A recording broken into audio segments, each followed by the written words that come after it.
Hello everybody, we're here today with David Pattinson, and during our last interview we talked more about false accusations, about gender relations, and also about Alison Saunders' case. Now in today's interview we are going to emphasize and talk more about this specific case. David, hi, and thank you for being here with us. Good to see you. Likewise.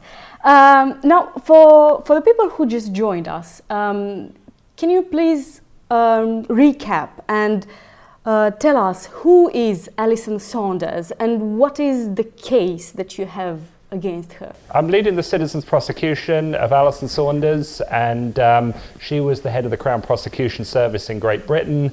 She committed multiple criminal offences while she was in that position. That position is a position where the individual is responsible for ensuring that laws are followed, that prosecutorial rules are followed.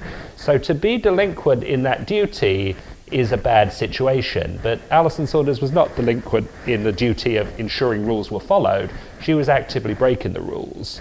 She was manipulating evidence in cases against men where she alleged they'd committed a sexual offence, but she realised they had not because evidence showed they had not, so she was manipulating evidence. If there was a text message that said this sexual relationship was consensual, she would make sure that was deleted.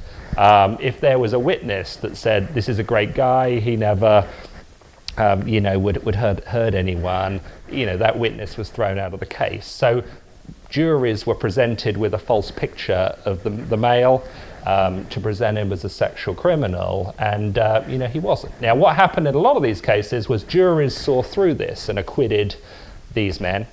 And but there were some cases where they convicted the men, and the men went to prison, or they committed suicide and all that sort of thing. Alison Saunders was responsible for a total miscarriage of, not justice on a one-off sense, but miscarriages of justice on a systemic statewide scale. And it's important that the British people take a stand and say this is not completely unacceptable. British citizens' rights have to be protected and preserved, and anyone that disobeys those rights must be prosecuted. That's why I'm taking a stand on this, and that's why we're doing these interviews. David, what you're saying right now, it seems that it's very harsh. Like these are serious accusations. And what kind of proofs do you have? Well, Alison Saunders had a policy that all accusers must be believed no matter what. So for me to accuse her of criminal offences, by her definition, I must be believed. But she was responsible for ensuring that cases were prosecuted in a fair, impartial way. That was her job description. And she didn't make sure that happened. She deliberately violated the prosecutorial rules and laws that we have, the rules of due process. Every individual is innocent until proven guilty, and every British citizen has a right of equal and fair justice, no matter, if their race or their sexual orientation or their gender or whatever, their age. But she picked on men specifically. Alison Saunders is a militant feminist wacko. She didn't maliciously prosecute any women. They were always men, and she wanted to paint a picture of men as sexual predators and reorient the scales of justice in favor of women. Now, if she believes all that, she's welcome to run for office and take a case to the British people, get elected, and change the law in Parliament. But these people, I know a lot about government corruption. These people aren't interested in doing that. They're in a position to enforce the rules, so they put their own political biases in and break them. And people in a lofty position like that, they don't expect to be prosecuted. The government has shown no interest in prosecuting her, even though she was fired for misconduct. So, the onus is on the British people to step up and take a stand, say this isn't acceptable, because what's to stop the next head of CPS doing the same thing? What's to stop the next corrupt government official breaking the law and using the defence that Alison Saunders could break the law? Why can't they? So basically you're saying that she was not impartial and that she has something specific against men? Well, she was not impartial, you know, in maliciously prosecuting people. She was maliciously prosecuting British citizens. They just all happened to be men. You know, I find that quite surprising. So this was a deliberate campaign. This was systemic miscarriages of justice, and she wasn't alone in carrying this out. I mean, she was head of Crown Prosecution, but she had underlings in the bureaucracy, civil servants in Crown Prosecution, that knew that she was breaking the law and helped to carry it out.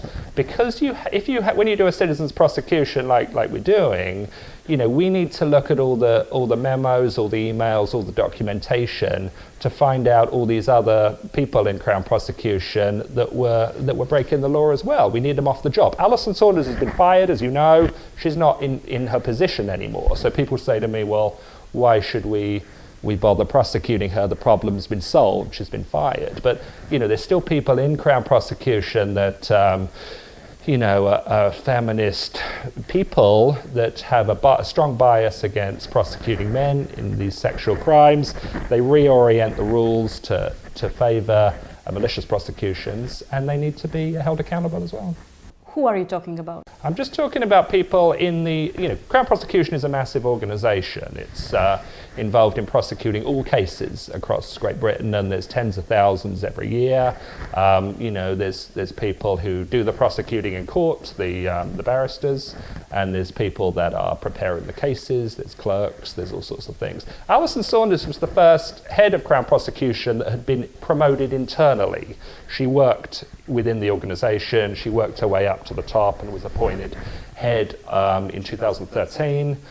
Typically that person is someone brought in from outside as a sort of an impartial head to you know, ensure the rules are followed. So for her to be promoted within and be so corrupt, that tells me there's other people in there that are highly corrupt and criminal as well. You know, if laws are broken when prosecuting cases, you know, those individuals need to be held to account. Now, she's at the top of the organisation, the buck stops with her, she's the target of the Citizens Prosecution, but if, you know, evidence shows that, you know, people are still on the job that have supported her, that have carried out her, you know, unlawful orders, that have prosecuted men knowing they were not guilty to start with, then, you know, they're equally culpable, and, you know, we need to find out who they are and get rid of them. So, you said that she is not operating alone, that she must have some sort of team to help her with that. Is this an accusation of the other members?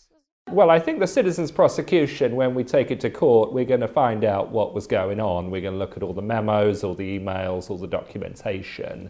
You know, Alison Saunders can't prosecute men maliciously without help within the organisation. Also, above her is a group called the Parliamentary Judicial Oversight Committee. These are members of Parliament, elected officials, whose job it is to make sure the CPS runs in a lawful and efficient way. These are the people that hired Alison Saunders. These are the people who fired Alison Saunders, and these are the people that allowed her reign of criminality to occur over a 5-year period. So, you know, we've got a lot of questions for those people as to why they let all this stuff go, why they're not stepping up to lead the Citizens Prosecution themselves. I mean, it shouldn't be David Pattinson that's having to do this. You know, I was falsely accused, I defended myself and won, despite the Crown Prosecution cheating to prosecute me or to convict me.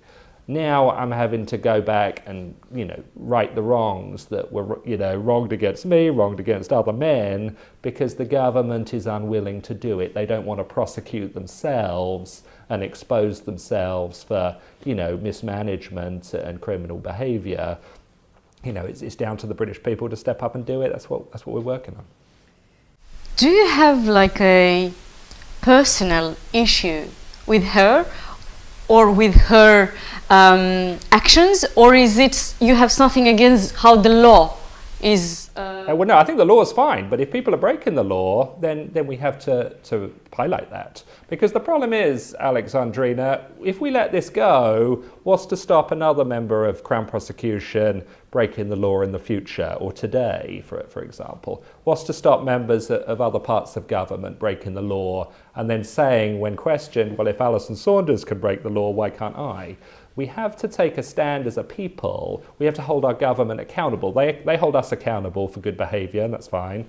But we need to hold them accountable for lawful behaviour. And if they're corrupt, if they're criminal, they need to be prosecuted under the law, to the same extent anyone else would be. I'm really curious if you think that during her tenure, she also prosecuted women or just men? She prosecuted women for genuine crimes. She prosecuted men for crimes that were not genuine, where she knew that the men hadn't committed a crime, but she prosecuted them anyway. She manipulated evidence to prosecute men. So malicious prosecutions were solely targeted at men. No women were maliciously prosecuted. This is gender bias. If a man is discriminatory to a woman, it's sexism. But if it's a female head of Crown prosecution that maliciously prosecutes men, no one has anything to say about it. So that's, it's a double standard. But if we're going to have, if we're going to have, women, if we're going to say, bad behaviour towards women by men is sexist behaviour, surely if it's Alison Saunders maliciously prosecuting British men, that's equally wrong. But why do you think would she do this? Well, she's a militant feminist wacko. I mean, she is committed to the feminist cause, rigging the scales of justice against men to promote women. I believe that's her agenda, but I don't know her personally. It doesn't matter what her agenda is. The bottom line is she's broken the law repeatedly. She's set up a system where, police detectives are incentivized. It was called a sales target culture. I come from a sales background. So, I understand targets and commissions and incentives. Police officers were saying, okay, well, instead of me having my Christmas holiday in Blackpool, I can now have my Christmas holiday in Barbados, if I, prosecute these men, even though I know they're not guilty of any crime. But because a girl's come in and made an accusation, we're going to get it to court, any way we can, and we're going to, cherry pick the right evidence to make that guy look bad, and any evidence that makes him look good, we're just going to not, get rid of that, delete it, or not disclose it. Is it true that you said that Alison Saunders should be prosecuted on looks alone? No, I did not say that. Other people have said that to me, and I've reported that. I don't care what advances have been made in plastic surgery or cosmetic surgery. Alison Saunders isn't getting anywhere near a beauty pageant anytime soon. And I'm talking about as a member of the audience. I don't believe Alison Saunders should be prosecuted for looks alone. There's so many other things, behavioural things she did in her job that, make the rationale behind her being prosecuted. And I think anything about her looks is just distracting. That's why I don't talk about it. I see. How is media reacting to all of this? Well, the thing is with the media is they are complicit in Alison Saunders' crimes, in my opinion. I mean, you look at the Cliff Richard case, he's a famous singer in Great Britain. His house was raided by detectives on the proviso that he had been abusing, teenage boys or something like that. Alison Saunders and her friends called up the BBC before the raid took place, made sure they had the press helicopter above the house so that they could film it all happening, so that any potential jurors watching on primetime television would think, well, this guy must be guilty. There's all these police raiding his house, there's dogs, sniffer dogs, all this sort of stuff. Anyway, it turned out, of course, he hadn't committed any crime whatsoever. Cliff Richard sued the BBC, and he won. And, the media love these rape and sexual assault cases. They love covering it. They get great ratings from it. There's a lot of feminist people in the media. So, the media is sympathetic to the malicious prosecution cause. So for me to come along and want to take a stand against it, I'm not going to be very popular with the press. Alison Saunders' criminal behaviour had gotten so brazen, they felt they had to cover it, and she was dismissed from her job, and that was that. So the press don't really want to be exposed as being complicit in Alison Saunders' crimes. But of course, CPS were constantly leaking stories about, we've just arrested this guy, or we've just arrested that guy. Press blow it up into a big story, present the impression this guy's guilty until proven innocent, or not even proven innocent, just guilty pre-trial. And then, of course, when he is exonerated, they just move on to the next story. What about the recent press coverage that Alison Saunders was denied a Damehood? Yeah, well, that was press coverage that started just before the Christmas period, and in the New Year's honours list, she was not selected for the Damehood. But I think the whole story was totally ridiculous. I mean, if someone comes into your house, murders your whole family, and burns your house down, you don't have a debate about whether you're going to send them a Christmas card the next year. You bring a case against them for major crimes. Alison Saunders' press people were ecstatic she was being discussed for a Damehood. For her not to get it is not the punishment we want. If she goes to jail following the Citizens Prosecution, she will not be getting any Damehood, she will not be getting anything. Let's focus on, bringing her to real justice rather than just having a sort of token gesture. Well, she needs to face a jury of her peers. She needs to be accused of all these crimes she's committed against British men. We need all the men to come to court and give their evidence, talk about how their case was manipulated. We need to bring all the paperwork and all the documentation from Crown Prosecution, because Alison Saunders was dishing out orders internally about, cherry pick this data, suppress that evidence, get rid of that witness. And, there's lots of memos and emails and, witness evidence from inside CPS we need to find out about. And so we can, bring a comprehensive case. That's what I'm trying to do. Why? Well, because like I've said, if we allow this to go unchecked, what's to stop a male head of Crown Prosecution rounding up women and prosecuting women for just being women?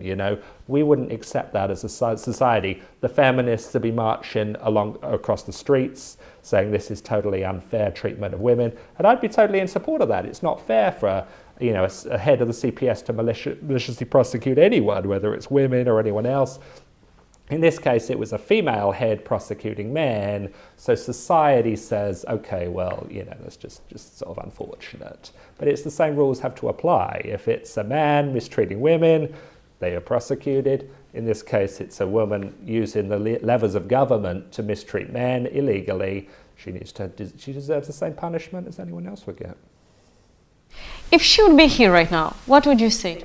I wouldn't let her in here. She wouldn't be letting in. I'd just call the police. I'd have her arrested for, crimes against British men. It was her policy that said all accusers must be believed. That means I must be believed. That means all the people supporting me must be believed who are accusing her of crimes. It's her policy. It's not my policy. It was a ridiculous policy, I think, because all this accusers must be believed invites miscarriages of justice. It invites abuse of the legal system.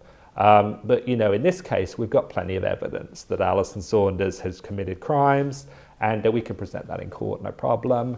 We can't have the CPS prosecuting the case because they're complicit. It's like you prosecuting yourself. You're going to accentuate the positives. We need an impartial third party. The British people are that third party, and we can bring any case to court we want, and that's what we're going to do.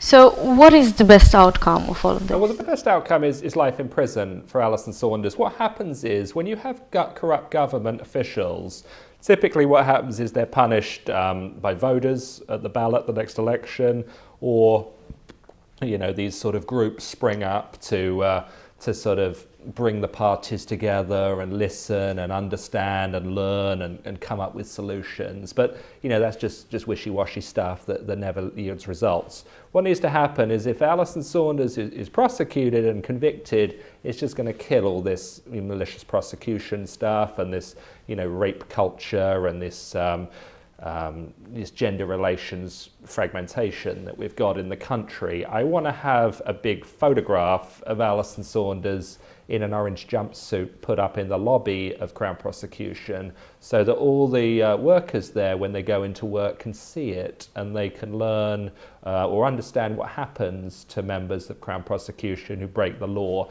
These people are in a privileged position. They're there to uphold the law and make sure the laws are followed. And for them to break the law is a grievous crime, and those people are going to be punished very severely. And Alison Saunders is, once she is convicted, I think that will send a very strong message that we expect our government officials to behave properly. You seem to have a very radical and strong opinion about this. Well, it's I wouldn't say it's radical. I think it's common sense, Alexandrina. I mean, I was maliciously prosecuted. You know, the Crown prosecution, you know, suppressed evidence that would have totally exonerated me. I mean, it wasn't a serious case, and I won very easily, like I told you. We have to have equal justice. We have to have the same rules for women as we have for men. You and I both know if we had a male head of Crown prosecution behaving this way towards women, he would go straight to prison. They wouldn't even bother with a trial. They just lock him up. So away. it's just because she's a woman? No, it's because she's a woman. We have to have the same rules for men and women. If we're going to treat men in a sort of serious way, if they misbehave towards women, we're going to treat women in a serious way if they misbehave towards men. The feminist movement is about putting women into positions of responsibility, to put women in positions of authority, and that's okay. But if they abuse that authority, they need to be prosecuted the same way any man would be who, you know, was put in a position of high responsibility and abused that privilege by, you know, taking advantage of, you know, the people in their care. Is the fact that Miss Alison Saunders is a woman changes the Well, it equation? changes it from her point of view. She thinks she can get away with murder and, you know, without any consequences, and so far she has done. I mean, you've got to credit her for this. I mean, she's so brazen to walk out of there with 1.8 million of taxpayer-funded pension, having terrorized the entire country. I mean, her successor is a guy called Max Hill. He's got a background in terrorism prevention. So Alison Saunders has led this reign of terror over the British people, and we need to get someone that's expert in preventing terror to come in and sort it all out. This is how bad it's gotten. You know, in other countries, these people would be prosecuted immediately, no questions asked. In our country, we have a double standard. We prosecute men for the softest, most nebulous sex crimes imaginable, and yet Alison Saunders, who's maliciously prosecuted men that have committed suicide, that have had their lives ruined, they've lost their job, they've lost their family, they've lost hundreds of thousands of pounds, you know, and we just let her walk away scot-free. No, I don't think so. You know, she needs to be prosecuted to stop this, you know, cancer of corruption from continuing. So it has nothing to do with the fact that she's female? It doesn't matter. If it was a man doing this, it would be the same thing. But the fact that she's female, she thinks she can get a free pass, and I think a lot of people in government think that as well. It'd be politically incorrect to prosecute a woman for malicious prosecutions of men, but it would not be politically incorrect to prosecute a man for malicious prosecutions of women or any mistreatment of women. This is the double standard I'm talking about. We need to have equal justice. You know, if I mistreat you, I deserve to be prosecuted. If you mistreat me, you deserve to be prosecuted. That's equality. Feminists are always talking about equality unless it adversely affects women. That's the hypocrisy I'm trying to shine a light on. Mm-hmm. Mm-hmm. Have you ever been biased by this? Well, I'm affected by it because, you know, I'm a law-abiding citizen. I have no criminal record in my life, yet I was targeted for a malicious prosecution when I shouldn't have been, and it was obvious that I shouldn't have been. So I have knowledge of how it works. I mean, in my case, I was with the false accuser for 3 hours in 3 different public venues in London. There was 15 CCTV cameras around us the whole time, or throughout the whole time we were together.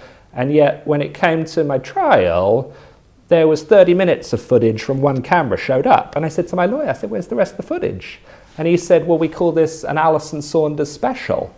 And I said, well, what the hell's that? Some sort of sandwich in the cafeteria? And he said, no, Alison Saunders is the head of the Crown prosecution. This is what she does. She manipulates evidence. She suppresses evidence that makes you look good, and she puts forward evidence that makes you look bad. And of course, my whole trial was about all this stuff that was not on camera. And I kept saying to the lawyer, why don't you just run the film, run the video? Let's just see what happened. We were just together, we were just chatting normally. And they said, no, we haven't got it. We're not going to show it. And this is the cheating I'm talking about. you know, I just wanted to sit there with the jury and watch the whole 3 hours, but, you know, they weren't going to let that happen because it would show me to be in a good light. Let's speak realistically. What do you think is going to happen? Well, I'm raising money, I'm raising public awareness, I've got a lot of supporters. I've got a lot of supporters who don't really want to show themselves publicly because they've been falsely accused of sex crimes. They haven't told their family about it, they haven't told their employers about it, they haven't told their friends about it because they're embarrassed. But, you know, they support what I'm doing. You know, we have a lot of people that are want to get involved. There's a lot of women that want to support what I'm doing because their husbands were maliciously prosecuted, their brother, their son. A lot of women across Great Britain understand that this feminist bias towards men and this move towards rape and sexual assault accusations for pretty much any male-female interaction is wrong, it's destructive, it's unhelpful to women, and they don't like it any more than I like it. And you know, there's millions of women that think this whole thing's ridiculous, and I hear from them and they're supportive. So, you know, we just need to keep building the movement here. It's what we're doing, and yeah, I think we can have a lot of success for sure, yeah.